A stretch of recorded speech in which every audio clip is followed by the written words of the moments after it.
Okay, now let's talk about the characters in Ugly Betty. Once again, sorry for the quality of my computer. So, Geo. Geo, in my opinion, was one of the best characters and one of the best love interests, mainly because Betty and Geo are basically the same person. They are the people that, you come to for advice. They're the people that encourage you to follow your dreams. They're always, always trying to help everyone, but they literally can't even take their own advice. A lot of people in the Ugly Betty subreddit say that he was obsessive, but if you go back to the storyline, imagine you meet this fashion girl, Betty, and she gets you fired from your job. Then she tells you to follow your dreams and open up a sandwich shop. Then she uses you to get back at her ex that she says she is totally over. Then Geo tries to make moves on her and she decides just not to have a relationship with anyone.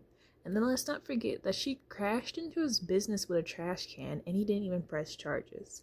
In my opinion, Geo was right that Betty was a mode girl at that time because she turned into the people that she hated, or she just turned into her environment.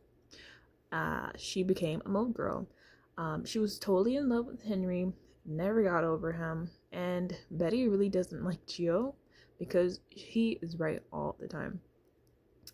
And if you go back to season 4, episode 7, the narrative that the writing gives, like when she lives her dreams, it just makes her a bad person.